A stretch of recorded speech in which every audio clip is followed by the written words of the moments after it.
किले का अपना एक ऐतिहासिक महत्व है, लेकिन इनमें से कुछ किले ऐसे भी हैं जो अपने ऐतिहासिक महत्व के वजह से नहीं बल्कि अपने रहस्यमय होने की वजह से ज्यादा जाने जाते हैं। और आज हम आपको ऐसे ही झारखंड के 5 सबसे खतरनाक या कहे रहस्यमय किलों के बारे में बताने वाले हैं, जिसमें सबसे पहला है पद्मा किला।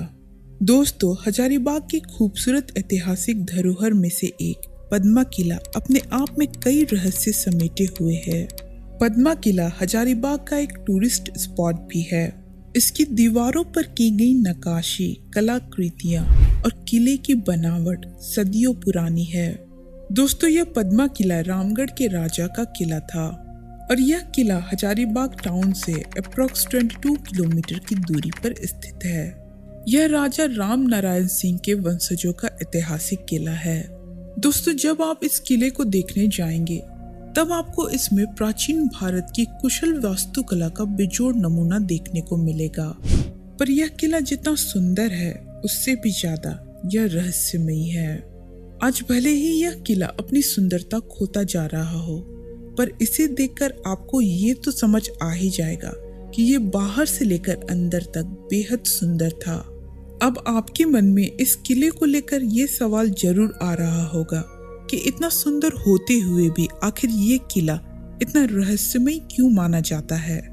दरअसल ऐसा माना जाता है कि इस किले में बहुत सी सुरंगें मौजूद है। साथ ही यहाँ के तहखाने में बहुत से खजाने हुआ करते थे। कहा जाता है कि जिसका कुछ अंश आज भी मौजूद है, जो कि लोगों के लिए आज भी एक रहस्य बना हुआ है। राजा ने इस किले में बहुत ही ऊंची दीवारें बनवाई थी, क्योंकि वो चाहते थे कि कोई भी उनकी रानी या महल की महिलाओं को देख न सके। अगला है नौरत्नगढ़ किला। दोस्तों, यह नौरत्नगढ़ किला झारखंड के गुमला जिले के सिसई प्रखंड में स्थित है। इस किले का निर्माण छोटा नागपुर नागवंशीय शासक दुर्जन शाह के द्वारा कराया गया था। 16वीं शताब्दी के दरमियान बना यह किला आज भी झारखंड की उस धरोहर को सजाए हुए है, जो स्थापत्य कला और निर्माण कला का एक अजूबा उदाहरण है। नौरत्नगढ़ का निर्माण कराने वाले राजा दुर्जन शाह को इतिहास में हीरे की पारखी के रूप में जाना जाता था। वैसे दोस्तों, मिनिस्ट्री ऑफ कल्चर ने देश के 12 लोकेशन का चयन किया है, जिसमें यह नौरत्नगढ़ किला भी शामिल है। इसके साथ ही इस नौरत्नगढ़ किला को झारखंड का हम्पी भी कहा जाता है। यह किला 5 मंजिला था और हर मंजिले पर 9 कमरे थे, पर आज किले की एक मंजिल जमीन में धंस चुकी है। इस किले को भारत सरकार ने 2019 में राष्ट्रीय स्मारक घोषित किया था और 2021 में आर्कियोलॉजिकल सर्वे ऑफ इंडिया के द्वारा खुदाई शुरू किया गया और इस खुदाई में बहुत से रहस्य सामने आए। और दोस्तों, ऐसा भी माना जाता है कि किले में एक रहस्यमयी सुरंग भी है, जो किले के सबसे निचले भाग से होकर किले से बाहर निकलती है। कहा जाता है कि इस सुरंग को आपातकालीन स्थिति में शाही परिवार के लोगों को सुरक्षित बाहर पहुंचाने के लिए बनवाया गया था। यह किला अपने अंदर कई ऐतिहासिक धरोहर को समेटे हुए है, जो वास्तुकला के अद्भुत उदाहरण पेश करते हैं। यहाँ नौरत्नगढ़ किला के साथ राज दरबार, रानी का तालाब, रानी महल, दुर्गा मंदिर, लुका छिपी मठ, जगन्नाथ मंदिर इत्यादि है। अगला है पिठोरिया किला। राजा जगतपाल सिंह द्वारा बनवाया गया यह किला अपने जमाने में छोटा नागपुर के भव्य किलों में गिना जाता था। इस किले की दीवारें आज भी अपने अंदर बहुत से रहस्यों को संजोकर रखा है। इतिहास के इस अनूठे अंश को देखने के लिए लोग इस किले पर जाते हैं। दोस्तों, पिठोरिया का यह क्षेत्र राजा मुद्रा मुंडा और नागवंशियों का केंद्र था। ये गाथा यहाँ के राजा जयमंगल सिंह और उनके बेटे जगतपाल सिंह की है। 30 एकड़ में फैले इस 2 मंजिले महल की बनावट मुगल कालीन वास्तुकला पर आधारित थी और माना जाता है कि यहाँ 100 से ज्यादा कमरे हुआ करते थे। राजा जगतपाल ने अपने साम्राज्य बचाने के लिए अंग्रेजों का हाथ थाम लिया था। यही नहीं, पिठोरिया पहाड़ पर अपने सैनिकों की तैनाती की, जिससे अंग्रेजों की रक्षा की जा सके। आज यह किला जगतपाल सिंह की गद्दारी की कहानी बयां करता है।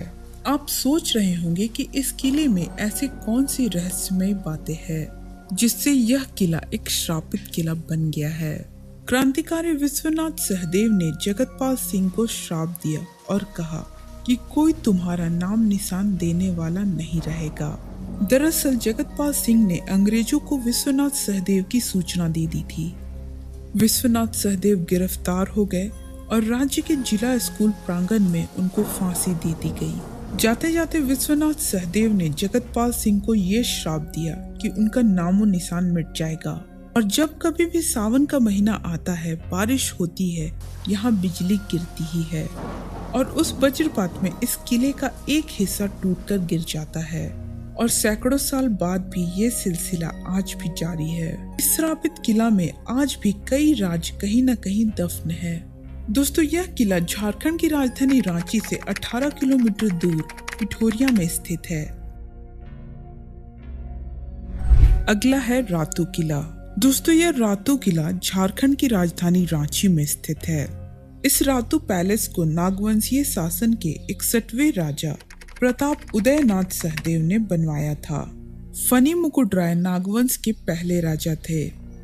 ऐसा कहा जाता है कि बचपन में फनी मुकुट राय की रक्षा नाग ने फन फैलाकर की थी।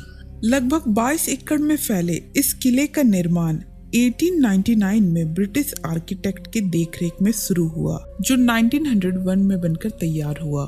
दोस्तों, इस 2 मंजिली किले में कुल 103 कमरे हैं।